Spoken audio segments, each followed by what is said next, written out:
Hello प्यारे साथियों। तो कैसे हैं आप सभी? आशा करता हूँ सब बढ़िया से कुशल मंगल होंगे। तो आज जो है प्रैक्टिस सेट नंबर आज हमारा 7वां है। आज जो है प्रैक्टिस सेट नंबर हमारा 7वां है यूपीएसआई का।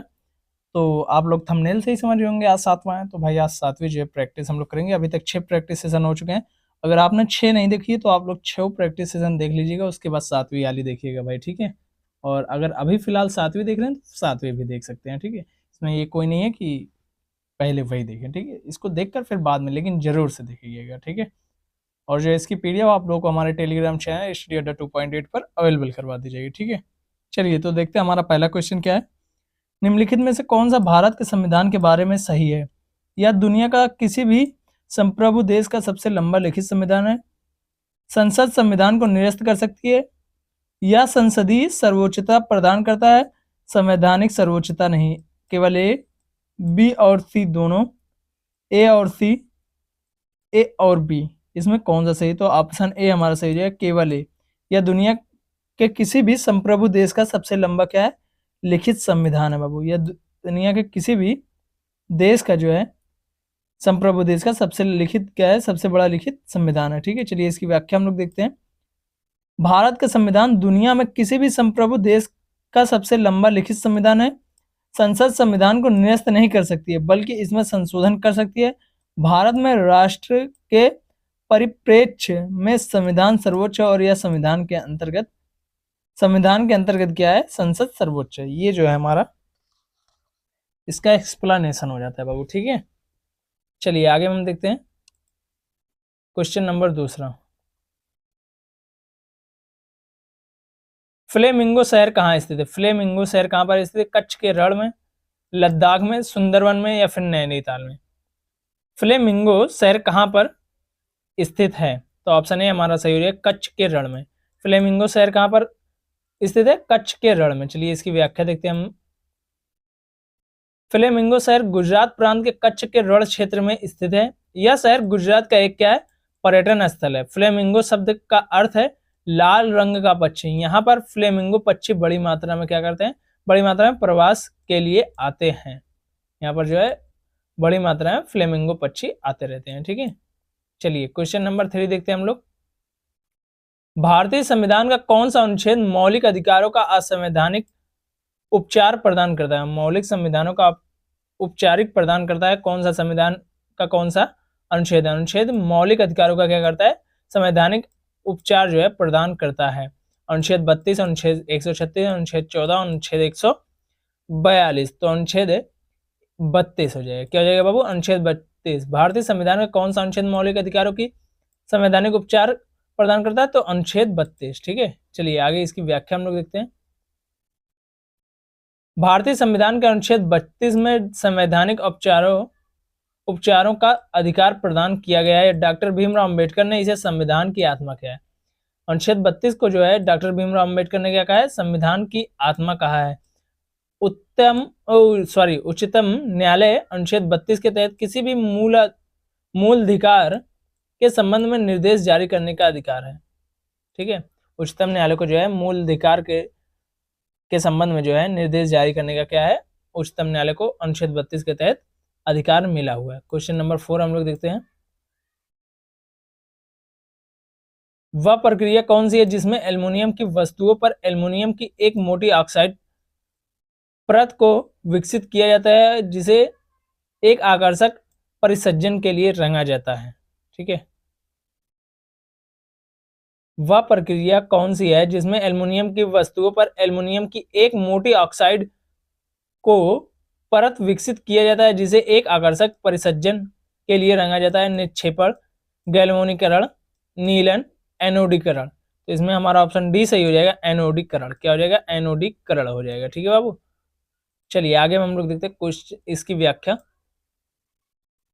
एनोडीकरण वह प्रक्रिया है जिसमें एल्युमिनियम की वस्तुओं पर एल्युमिनियम की एक मोटी ऑक्साइड परत को विकसित किया जाता है, जिसे एक आकर्षक परिसज्जन के लिए रंगा जाता है। एनोडीकरण प्रक्रिया द्वारा किसी धातु के सतह पर स्थित प्राकृतिक ऑक्साइड की स्तर को अधिक मोटा किया जाता है।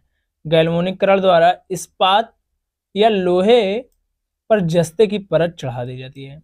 इस्पात या लोहे पर क्या किया जाता है? जस्ते की परत चढ़ाई जाती है। किस विधि द्वारा? गैल्वनीकरण के द्वारा या गैल्वनीकरण के द्वारा। ठीक है, चलिए क्वेश्चन नंबर 5 हम लोग देखते हैं। द्रव्य या गैस में निलंबित छोटे कणों की टेढ़ी मेढ़ी गति को क्या कहा जाता है? विसरण, परासरण, ब्राउनी गति, संपीड्यता। भाई ये तो बहुत आसान दे दिया है, ऑप्शन सी हमारा इसमें सही हो जाएगा, ब्राउनी गति। जिगजैग मोशन को क्या कहा जाता है? ब्राउनी गति कहा जाता है। ठीक है, चलिए इसकी व्याख्या देखते हैं।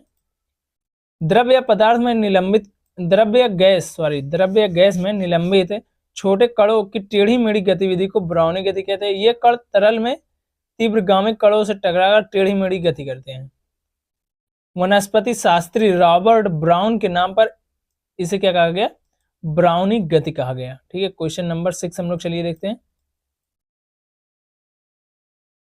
जल ब्रिगेड में प्रदूषण निवारण और नियंत्रण अधिनियम 1974 के तहत राज्य प्रदूषण नियंत्रण बोर्ड के आदेश या निर्णय से व्यथित व्यक्ति सीधे से संपर्क कर सकता है।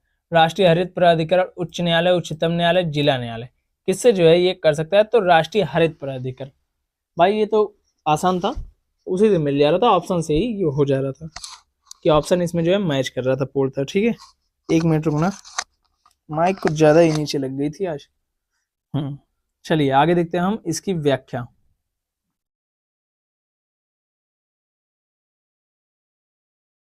जल प्रदूषक निवारण और नियंत्रण अधिनियम 1974 के तहत राज्य प्रदूषक नियंत्रण बोर्ड के आदेश या निर्णय से व्यथित व्यक्ति सीधे राष्ट्रीय हरित प्राधिकरण से संपर्क कर सकता है। राष्ट्रीय हरित प्राधिकरण की स्थापना 18 अक्टूबर 2010 को की गई थी। ठीक है बाबू, चलिए राष्ट्रीय हरित प्राधिकरण की स्थापना कब की गई थी? 18 अक्टूबर 2010 को की गई थी। कब की गई थी? 18 अक्टूबर 2010 को राष्ट्रीय हरित प्राधिकरण की स्थापना की गई थी। ठीक है, क्वेश्चन नंबर 7 देखते हैं। निम्नलिखित में से किसे झीलों का देश कहा जाता है? किसे झीलों का देश कहा जाता है? ठीक है, तो किसको कहा जाता है? फिनलैंड को। किसको? फिनलैंड को कहा जाता है। ये क्या है? ये एक यूरोपीय देश है। ठीक है, फिनलैंड। निम्नलिखित में से सूक्ष्म जीवों के कारण प्लेग होता है? कौन से सूक्ष्म जीव हैं जिनके कारण जो है प्लेग होता है? ऑप्शन है जीवाणु, ऑप्शन बी है परजीवगण यानी कि प्रोटोजोआ, या फिर कवक, या फिर विषाणु। किसके वजह से जो है हमें क्या होता है? प्लेग फैलता है, या प्लेग का कारण क्या है? किस चीज की वजह से फैलता है? किस रोगाणु की वजह से? तो जीवाणु की वजह से। किसकी वजह से? जीवाणु की वजह से जो है प्लेग फैलता है। चलिए इसकी व्याख्या हम लोग देखते हैं। जीवाणु सूक्ष्म जीवों के कारण प्लेग रोग होता है। प्लेग एक प्रकार का इन्फेक्शन है जो पेर्सिनिया पेस्टिस नामक बैक्टीरिया यानी कि जीवाणु के कारण होता है। पूछा जा सकता है प्लेग जो है किस जीवाणु के कारण होता है, यानी कि बैक्टीरिया के कारण। तो पेर्सिनिया, ठीक है, पेस्टिस नामक जो है बैक्टीरिया है उसी के कारण होता है। यह बैक्टीरिया मुख्य रूप से चूहों में पाया जाता है। प्लेग के लक्षण में जो होता है तेज बुखार, सीने में दर्द, खांसी, सांस फूलना, बलगम में खून आना आदि क्या है? शामिल है प्लेग में। ठीक है, चलिए नेक्स्ट देखते हैं।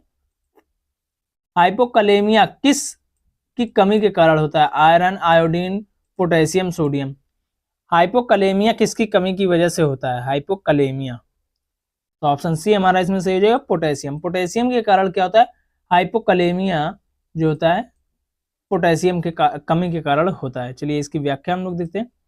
आज व्याख्या ज्यादा दी गई हुई है।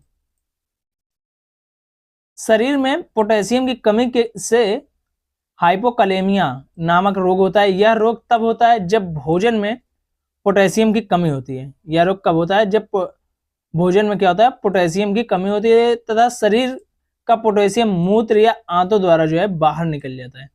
इस रोग का लक्षण कमजोरी, ऊर्जा में कमी, मांसपेशियों में ऐंठन, पेट में गड़बड़ी, अनियमित दिल की धड़कन और असामान्य EKG।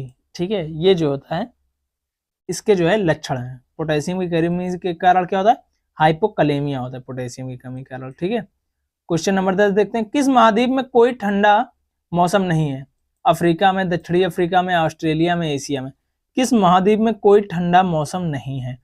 तो ऑप्शन सी हो जाएगा सही, ऑस्ट्रेलिया। किस महाद्वीप में कोई ठंडा मौसम नहीं है? ऑस्ट्रेलिया में नहीं है। ठीक है, चलिए इसकी व्याख्या हम लोग देते हैं।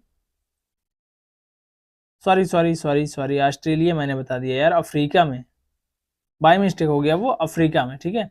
अफ्रीका महाद्वीप में कोई ठंडा मौसम नहीं है। भूमध्य रेखा अफ्रीका महाद्वीप के लगभग मध्य से होकर गुजरती है। इसके उत्तर में कर्क रेखा और दक्षिण में मकर रेखा है। इसके उत्तर में क्या है, जैसे मान लो ये जो है अफ्रीका हो गया, ठीक है। इसके उत्तर में क्या है, उत्तर में क्या है, कर्क रेखा, और क्या है, दक्षिण में मकर रेखा है। ये मान लो मकर रेखा हो गई, ये क्या हो गई, कर्क रेखा हो गई, ठीक है। और जो है भूमध्य रेखा इसके मध्य से लगभग पूरे एकदम मध्य से, मान लो ऐसे मैंने गोल से बनाया, गोल से है नहीं लेकिन गोल से मान लो ऐसे, यही है अफ्रीका, और इसी के मध्य से होकर जो है वो गुजर रही है, ठीक है। अफ्रीका महाद्वीप का अधिकांश भाग क्या है, उष्ण कटिबंध में पड़ता है अफ्रीका महाद्वीप का अधिकांश भाग, ठीक है। चलिए क्वेश्चन नंबर 11 हम लोग देखते हैं। निम्नलिखित में से जैव मंडल निचय के किस क्षेत्र में मानव हस्तक्षेप पूर्ण प्रतिबंधित है? बफर जोन, संक्रमण zone, core zone, manipulation zone.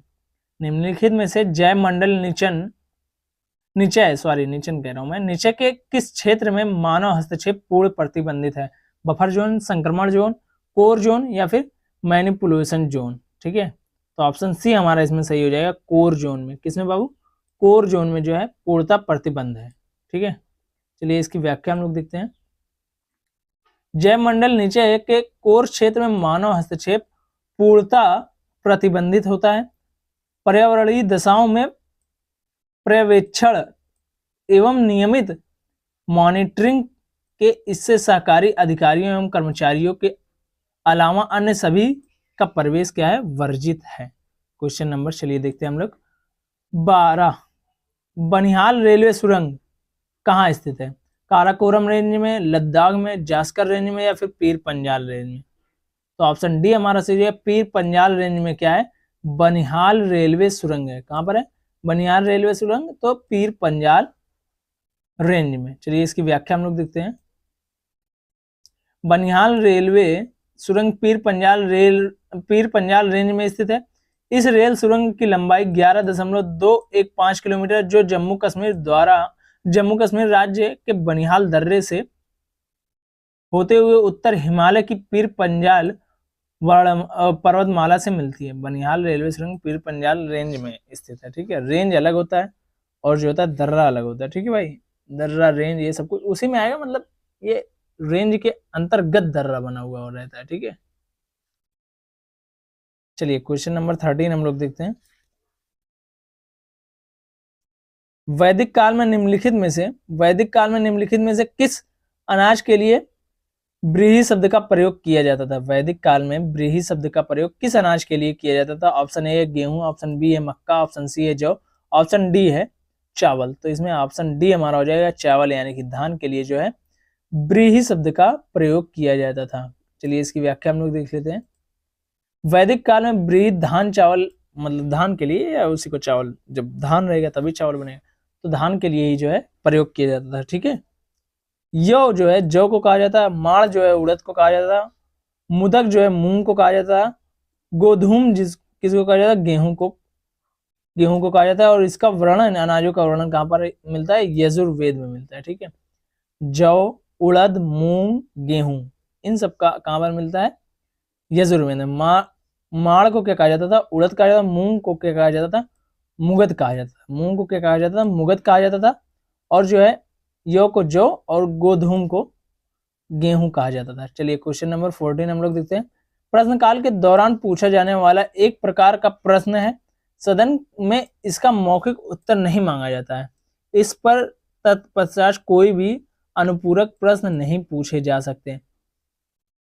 अतारांकित प्रश्न, तारांकित प्रश्न, गैर सरकारी सदस्यों को संबोधित प्रश्न, अल्प सूचना प्रश्न, कौन सा इसमें जो है वह पूछा जाता था? तो ऑप्शन ए हमारा इसमें सही हो जाएगा, अतारांकित प्रश्न जो है ये ऑप्शन हमारा सही हो जाएगा। चलिए इसकी व्याख्या हम लोग देखते हैं। अतारांकित प्रश्न वह होता है जिसका संसद में मौखिक उत्तर नहीं मांगा जाता है, जिस पर कोई अनुपूरक प्रश्न नहीं पूछा जा सकता है। ऐसे प्रश्न को लिखित उत्तर प्रश्न काल के बाद जिस मंत्री से वह प्रश्न पूछ लिया जाता है उसे उसके द्वारा सभा पटल पर रखा मान लिया जाता है। लिखित उत्तर के लिए केवल 230 प्रश्नों को क्या किया जाता है, सूचीबद्ध किया जा सकता है। क्वेश्चन नंबर 15 हम लोग देखते हैं। किस मकबरे को अहमदाबाद का एक्रोपोलिस कहा जाता है? किस मकबरे को अहमदाबाद का क्या कहा जाता है? एक्रोपोलिस कहा जाता है। लोधी गार्डन को, या फिर इत्मुद्दौला का मकबरा, इत्मादुल्लौला का दुद्दौला, भाई गजब, हुमायूं का मकबरा, या सरखेज रोजा को कहा जाता है। ठीक, किसको कहा जाता था? ऑप्शन डी हमारा ही सही हो जाएगा। सॉरी दोस्तों, सरखेज रोजा को ही अहमदाबाद का एक्रोपोलिस कहा जाता था। ठीक है, कहा जाता है।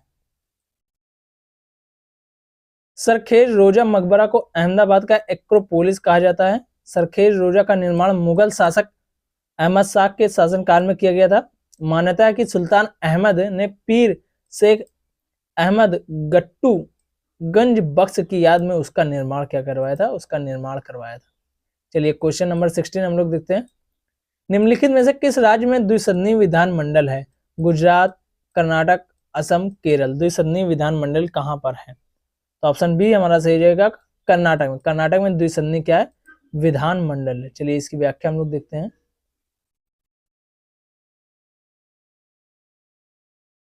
भारत में कर्नाटक राज्य में द्विसदनीय विधान मंडल है। विधान मंडल और विधानसभा और विधान परिषद दोनों यहाँ पर है। ठीक है, राज्य विधान परिषद भारतीय राज्यों में लोकतंत्र की ऊपरी प्रतिनिधि सभा है।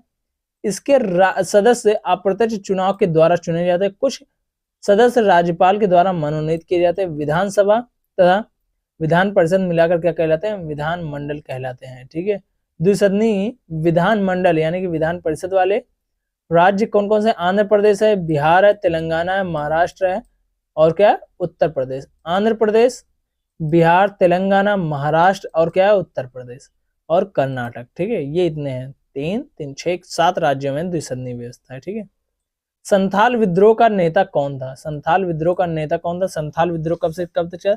1855 से 56 जो है संथाल विद्रोह चला था। उसका नेता कौन था? कुंवर सिंह, बिरसा मुंडा, नाना साहेब, सिद्धू मुर्मू। तो ऑप्शन डी इसमें सही हो जाएगा। सिद्धू मुर्मू जो है संथाल विद्रोह के नेता थे। ठीक है, इसकी व्याख्या चलिए हम लोग देखते हैं। संथाल विद्रोह 1855 में, एक मिनट रुकना, संथाल विद्रोह 1855 से 56 में संथाल आदिवासियों द्वारा किया गया विद्रोह था। यह मुख्यतः भागलपुर के राजमहल के बीच केंद्रित था।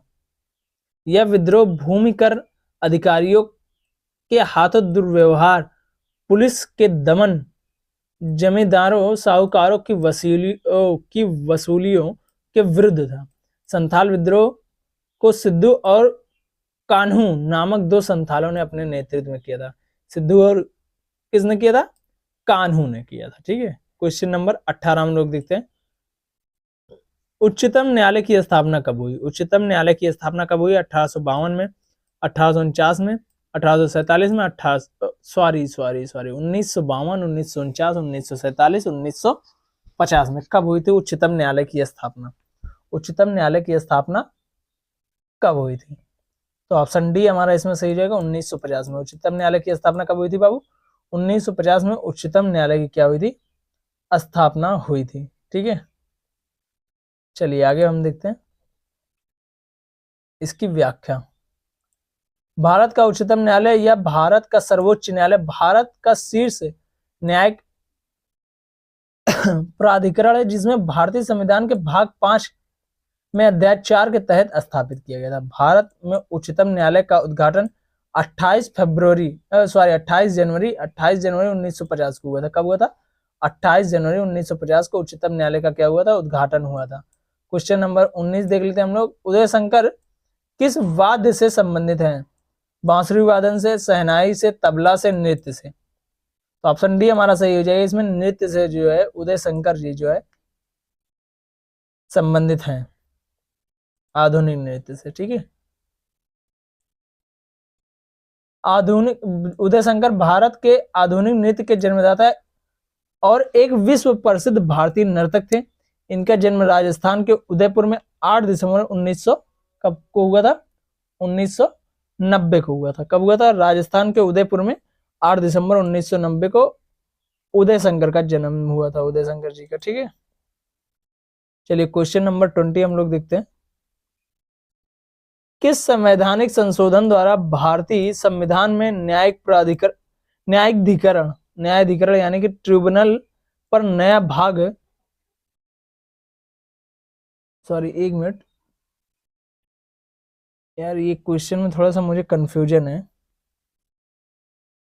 इसको छोड़ते हैं क्वेश्चन को, इसमें थोड़ा सा कंफ्यूजन है। ठीक है, क्वेश्चन नंबर 20 में जो है आंसर में कंफ्यूजन है मुझे कुछ। ठीक है, तो इसको छोड़ते हैं। प्रत्यवस्फीति का अर्थ क्या होता है? प्रत्यवस्फीति का अर्थ क्या होता है? सामान्य कीमत स्तर में वृद्धि जो अक्सर धन या ऋण की आपूर्ति में कमी की वजह होती है। मुद्रास्फीति दर में कमी, या फिर ऑप्शन सी सामान्य कीमत स्तर में गिरावट जो अक्सर धन या ऋण की आपूर्ति में कमी की वजह से होती है। ऑप्शन डी क्या है?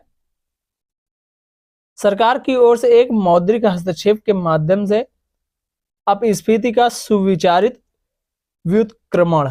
ठीक है, इसमें कौन सा हमारा सही है? तो ऑप्शन डी हमारा सही है, सरकार की ओर से एक मौद्रिक हस्तक्षेप के माध्यम से अस्फीति का सुविचारित व्युत्क्रमण।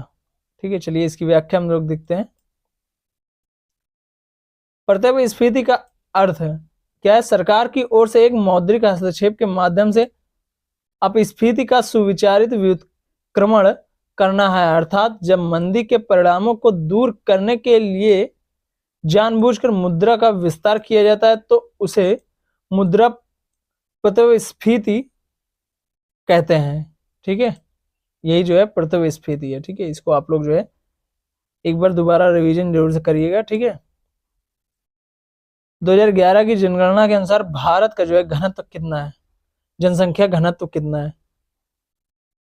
582, 482, 382, 682। तो ऑप्शन हमारा सी सही है, 382 व्यक्ति प्रति वर्ग किलोमीटर। ये जो है 2011 की जनगणना के अनुसार है। ठीक है, चलिए इसकी व्याख्या हम लोग देखते हैं।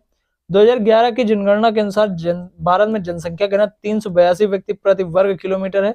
2011 की जनगणना के अनुसार सर्वाधिक जनघनत्व वाले 5 राज्य हैं। कौन कौन है? बिहार में 1106 है, बंगाल में 1029 है, केरल में 806 है, उत्तर प्रदेश में केरल में 860 है, उत्तर प्रदेश में 829 है, हरियाणा में 573 है। ये जो है सबसे ज्यादा शीर्ष पर है राज्य।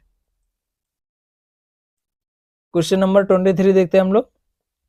चंद्रशेखर आजाद कृषि और प्रौद्योगिकी विश्वविद्यालय उत्तर प्रदेश में निम्नलिखित में से किस जिले में स्थित है? चंद्रशेखर आजाद कृषि एवं प्रौद्योगिकी विश्वविद्यालय निम्नलिखित में से किस जिले में स्थित है? वाराणसी में है, फतेहपुर में है, या फिर लखनऊ में है, या फिर कानपुर में? तो ऑप्शन डी हमारा सही है, कानपुर में। कहां पर स्थित है बाबू? कानपुर में जो है चंद्रशेखर आजाद कृषि एवं प्रौद्योगिकी विश्वविद्यालय कानपुर में स्थित है। ठीक है, चलिए इसकी व्याख्या हम लोग देखते हैं। चंद्रशेखर आजाद कृषि एवं प्रौद्योगिकी विश्वविद्यालय उत्तर प्रदेश के कानपुर जिले में स्थित एक कृषि विश्वविद्यालय। इसकी स्थापना 1975 में की गई थी। इसकी स्थापना चंद्रशेखर आजाद कृषि विद्यालय की स्थापना 1975 में की गई थी। ठीक है, मानवाधिकारों का प्रथम सम्मेलन अंतरराष्ट्रीय रूप से जो है किस देश में आयोजित किया गया था? किस देश में आयोजित? वियना में, या फिर तेहरान में, या फिर वाशिंगटन डीसी में, या फिर बगदाद में? पहला पूछा है भाई, पहला सम्मेलन, प्रथम सम्मेलन मानवाधिकारों का। ठीक है, तो ऑप्शन बी हमारा सही है, तेहरान में जो है मानवाधिकार का जो है पहला सम्मेलन जो है आयोजित किया गया था। इसकी व्याख्या चलिए हम लोग देखते हैं। मानवाधिकारों का प्रथम यानी कि अंतरराष्ट्रीय सम्मेलन 22 अप्रैल से 13 मई तक 1968 तक तेहरान, मतलब ईरान की जो राजधानी है तेहरान में हुआ था। इस सम्मेलन में 22 दिन तक मानवाधिकारों के विषय पर विचार विमर्श हुआ था। चलिए क्वेश्चन नंबर 26 हम लोग देखते हैं। निम्नलिखित में से किस प्राधिकारी को राष्ट्रीय अनुसूचित जाति आयोग अपनी वार्षिक रिपोर्ट प्रस्तुत करता है? निम्नलिखित में से किस प्राधिकारी को राष्ट्रीय अनुसूचित जाति आयोग जो है वह अपनी वार्षिक रिपोर्ट क्या करता है? प्रस्तुत करता है। ठीक है, चलिए इसकी व्याख्या हम लोग देखते हैं, सॉरी आंसर इसका देखते हैं। केंद्रीय सामाजिक न्याय और अधिकारिता मंत्री या फिर भारत के प्रधानमंत्री, भारत के राष्ट्रपति, लोकसभा अध्यक्ष। तो ऑप्शन सी हमारा सही है, भारत के राष्ट्रपति को। किसको? भारत के राष्ट्रपति को। ठीक है, चलिए आगे देखते हैं इसकी व्याख्या हम लोग। राष्ट्रीय अनुसूचित जाति आयोग एक संवैधानिक निकाय है जिसका उल्लेख संविधान के अनुच्छेद 338 में किया गया है। यह आयोग एक अपनी वार्षिक रिपोर्ट जो है राष्ट्रपति को देता है। आयोग में एक अध्यक्ष, एक उपाध्यक्ष, 3 अन्य सदस्य होते हैं जिनकी नियुक्ति राष्ट्रपति द्वारा की जाती है। जिनकी नियुक्ति किसके द्वारा की जाती है? राष्ट्रपति के द्वारा की जाती है। अनुसूचित जाति आयोग के जो अध्यक्ष वगैरह होते हैं इनकी जो है राष्ट्रपति द्वारा की जाती है। ठीक है, निम्नलिखित में से कौन से विषय को राज्य सूची से समवर्ती सूची में स्थानांतरित किया गया था? मार्ग कर यानी कि टोल को, शिक्षा को, प्रति व्यक्ति कर को यानी कि कैपिटेशन टैक्स को, कैपिटेशन टैक्स को, या फिर जुआ को। किसको ट्रांसफर किया गया था?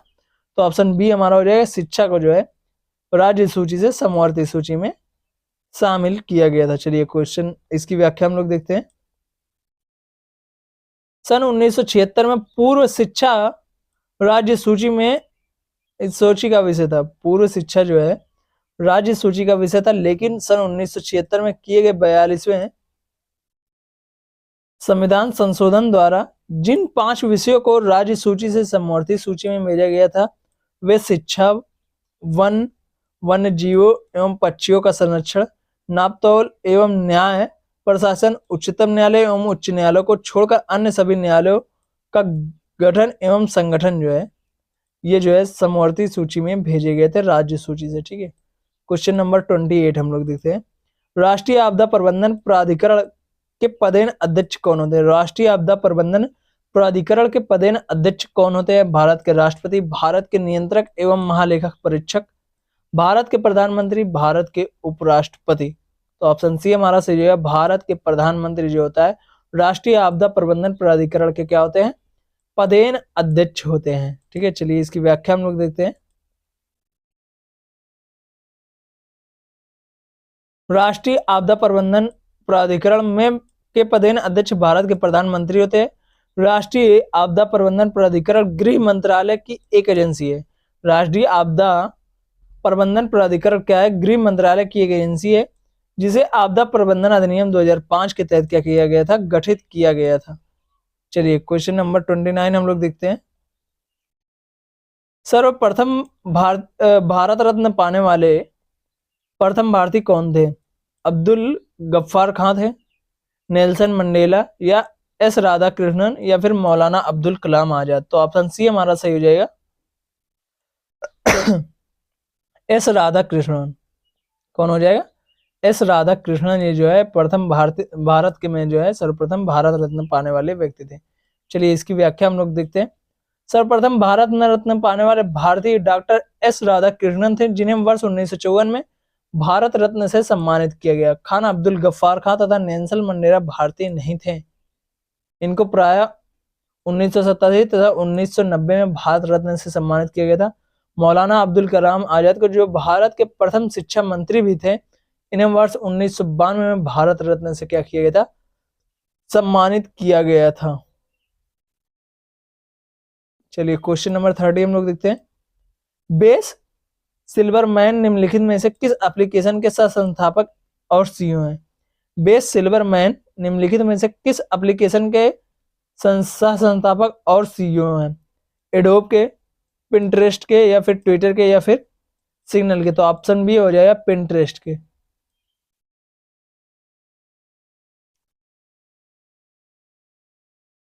चलिए इसकी व्याख्या हम लोग देखते हैं। बेंजामिन न्यूज सिल्वरमैन एक अमेरिकी मीडिया कार्यकारी है। ये मनोरंजन उत्पादन कंपनी पिंटरेस्ट को के सह सीईओ और अध्यक्ष हैं। 2007 से 2009 तक सिल्वरमैन ने NBC इंटरटेनमेंट और यूनिवर्सल मीडिया स्टूडियो के सह अध्यक्ष के रूप में क्या किया था? कार्य किया था बाबू। चलिए क्वेश्चन नंबर 31 हम लोग देखते हैं। 1962 से पहले उत्तर भारत में राजपत्रित अधिकारियों के विरुद्ध भ्रष्टाचार के शिकायतों की जांच किसके द्वारा की जाती है? 1962 से ठीक पहले उत्तर प्रदेश में किससे की जाती थी? विशेष जांच शाखा द्वारा, या फिर पुलिस निरीक्षक द्वारा, या पुलिस अधीक्षक CID द्वारा, या फिर क्या हो जाएगा CISF द्वारा, CISF द्वारा। ठीक है, तो ऑप्शन सी हमारा सही है, पुलिस अधीक्षक CID के द्वारा। वही चीज इसमें भी दिया हुआ है व्याख्या में भी। ठीक है, क्वेश्चन नंबर 32 चलिए हम लोग देखते हैं। ब्लैक हैट हैकर्स को किस नाम से भी जाना जाता है? ब्लैक हैट हैकर्स को किस नाम से भी जाना जाता है? अनैतिक और नीतिपरक तरह हैकर्स, यानी कि दोनों विकल्पों में से कोई नहीं। नीतिपरक हैकर्स, अनैतिक हैकर्स, किस प्रकार से जाना जाता है? तो ऑप्शन डी हो जाएगा, अनैतिक हैकर्स।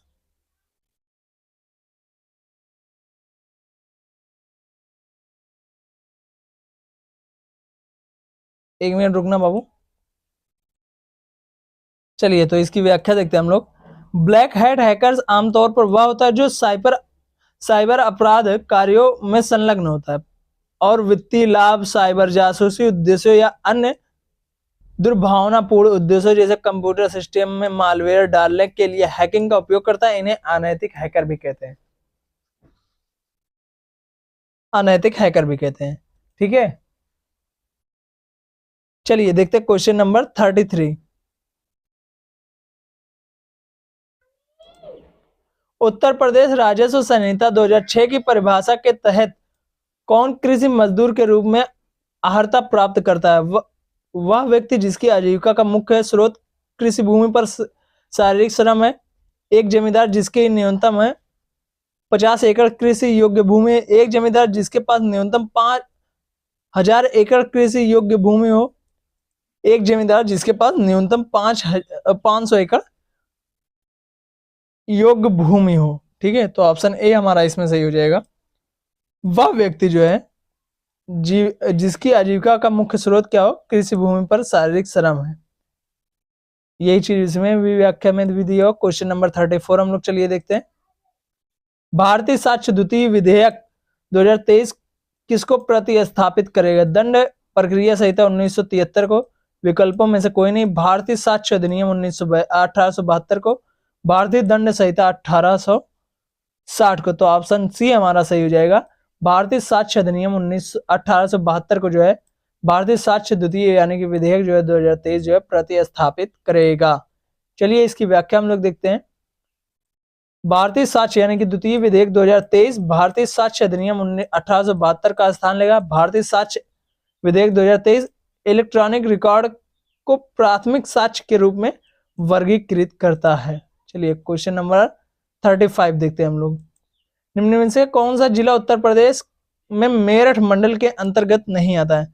मेरठ मंडल के अंतर्गत नहीं आता है। बुलंदशहर, बागपत, झांसी या फिर मेरठ। तो ऑप्शन सी हमारा सही हो जाएगा, झांसी। झांसी जो है उत्तर प्रदेश के में मेरठ मंडल के अंतर्गत नहीं आता है झांसी। ठीक है, चलिए इसकी व्याख्या हम लोग देखते हैं। उत्तर प्रदेश में 75 जिले हैं, 18 मंडल हैं। उत्तर प्रदेश के मेरठ मंडल में 6 जिले बागपत, बुलंदशहर, मेरठ, गौतम बुद्ध नगर, हापुड़, गाजियाबाद शामिल है। झांसी मंडल के अंतर्गत जालौना, झांसी, ललितपुर जिले आते हैं। चलिए आगे देखते हैं हम लोग। Question number 36। विश्व फार्मासिस्ट दिवस कब मनाया जाता है? विश्व फार्मासिस्ट दिवस कब मनाया जाता है? 25 सितंबर, 22 जुलाई, 22 मार्च या फिर 10 दिसंबर। तो ऑप्शन ए हमारा सही है 25 सितंबर। कब मनाया जाता है विश्व फार्मासिस्ट दिवस? 25 सितंबर को। कब मनाया जाता है बाबू? 25 सितंबर को विश्व फार्मासिस्ट दिवस मनाया जाता है। चलिए इसकी व्याख्या देखते हैं। विश्व मानवाधिकार दिवस कब मनाया जाता है? 10 दिसंबर। विश्व मानवाधिकार दिवस कब मनाया जाता है? 10 दिसंबर को। विश्व जल दिवस 22 मार्च को। विश्व जल दिवस कब मनाया जाता है? 22 मार्च को। राष्ट्रीय ध्वज दिवस जो है 22 जुलाई को। राष्ट्रीय ध्वज दिवस 22 जुलाई को। 22 मार्च को जो है विश्व जल दिवस और 10 दिसंबर को विश्व मानवाधिकार दिवस मनाया जाता है। क्वेश्चन नंबर 37 हम लोग देखते हैं। प्राक केंद्रीय कोशिका की कुछ विशेषताओं का उल्लेख नीचे किया गया है। दिए गए विकल्पों में से गलत का चयन कीजिए। कौन सा एक गलत है? ठीक है, प्राक केंद्रीय कोशिकाओं के बारे में, मतलब प्रोकैरियोटिक जो सेल होते हैं उनके बारे में कौन सा कहलाता है? झिल्लीबद्ध कोशिकाओं की मौजूदगी, अत्यधिक छोटा आकार, या फिर एकल गुणसूत्र, या फिर इसका नाभिकीय क्षेत्र केंद्र काब कहलाता है। तो ऑप्शन ए हमारा इसमें सही हो जाएगा, झिल्लीबद्ध कोशिकांगों की मौजूदगी। ठीक है, नहीं होता इसमें भाई झिल्ली युक्त। ठीक है, चलिए इसकी व्याख्या हम लोग देखते हैं। प्राक केंद्रीय कोशिका यानी कि प्रोकैरियोटिक सेल की प्रमुख विशेषता यह है कि अत्यधिक छोटे आकार की एकल गुणसूत्री होती हैं, जिसका नाभिकीय क्षेत्र केंद्रकाप कहलाता है। प्रोकैरियोटिक जीव या प्रोकैरियोटिक ऐसे जीवों को कहा जाता है जिनकी कोशिका झिल्ली बंद केंद्रक में नहीं पाई जाती, जिनकी कोशिका झिल्ली क्या होती है? बंद केंद्रक में नहीं पाई जाती। क्वेश्चन नंबर 38, हाल ही में विश्व आर्थिक फोरम 2025 की वार्षिक बैठक कहां पर आयोजित की जाएगी?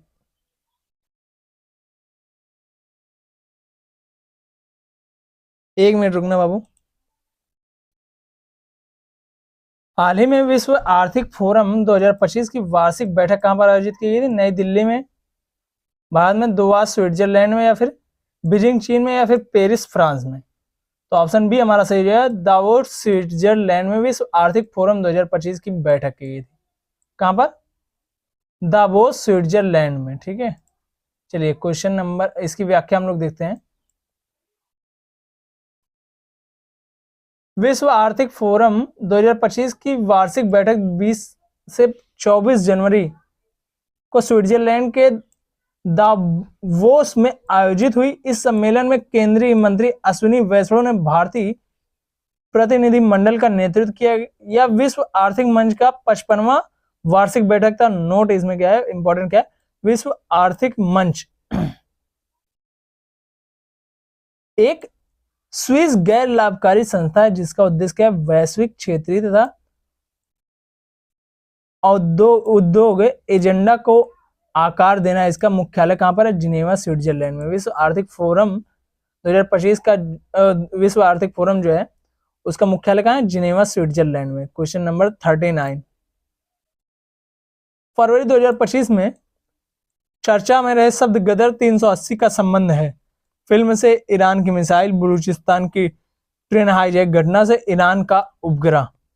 ठीक है, तो ऑप्शन बी हो जाएगा, ईरान की मिसाइल। गदर 380 जो है ईरान की मिसाइल थी, 2025 में फरवरी में ये चर्चा में रही। ठीक है, चलिए इसकी व्याख्या हम लोग देखते हैं।